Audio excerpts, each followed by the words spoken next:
So for all of these businesses who are preparing for the holiday season, what are some tips for them to find that perfect inventory balance? Yeah. Okay. So this is actually something that we're going to be talking about mostly today is going to be data, right?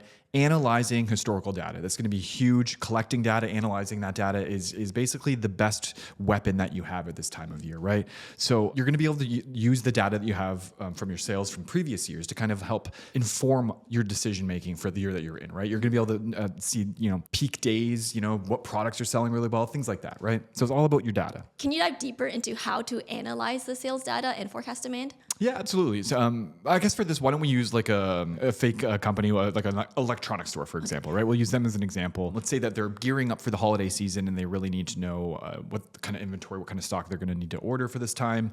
So the first thing that they should be doing is going to be gather that data. That's step number one.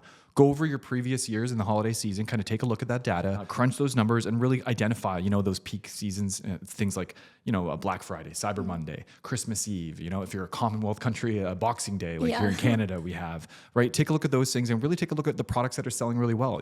For example, we'll notice that as in our fake company, we'll notice that on Black Friday and Cyber Monday, we sell a lot of gaming consoles, headphones, smart home devices, things like that, right? So we can probably tell that those things will probably sell really well, this year as well. So you want to maybe order a little extra of those. And then once you have that data, it's about making sense of it, right? So you want to identify those trends. So like we said, talking about those peak days, what products are selling really well on those days, what products are underperforming on those days. That's all going to kind of inform what you're going to order, what you're going to need, what you're going to order more of, what you're going to order less of, all that stuff, right? Like we said, Black Friday, Cyber Monday, you're going to be selling a lot of gaming consoles, headphones. All the gamers are coming out. Yeah, all the gamers are coming out, I know that's when I was buying all my consoles, when I was buying them. Yeah.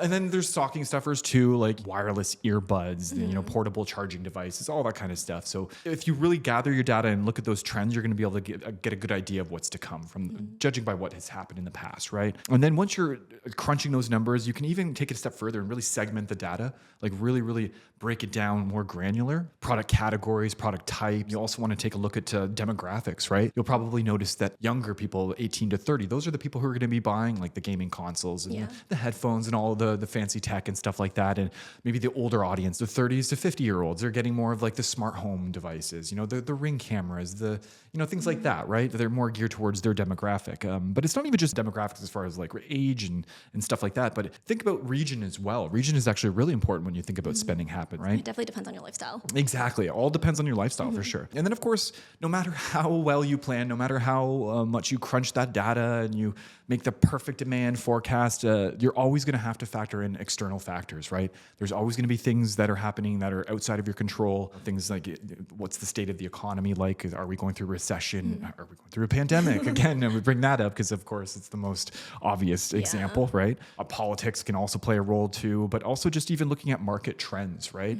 I know there's always seems to be during the holiday season that one product that everyone's after, like I remember when I was younger, it was Furby, but one year everyone was going for the Furby, and then it was, I think the Beanie Babies were super popular. I think they even made a movie, Jingle All the Way. The whole premise of that movie is everyone's going off that hot item, right? And it kind of still happens, maybe not to the extreme as it once did, but it definitely still happens where certain things are just really popular in a certain holiday season. I think like all the Nintendo Switches and like PS5s are sold out during the pandemic too, because everyone's at home. Exactly. Right? Right? Yeah. So that's a perfect example of a market trend, right? So yeah, something like that is definitely to keep an eye on for sure, because it's going to dictate where people are putting their money. And another external factor you really should think about are promotions, internal and external, because your own internal promotions are obviously going to impact how much inventory you're going to need. For example, if you're running a promotion on Black Friday for a gaming console and it's like 50% off, chances are you're going to sell a lot more gaming consoles than you normally do. So obviously that's going to dictate how much you order. Love deals. Yeah, people love deals. I love deals. I mean,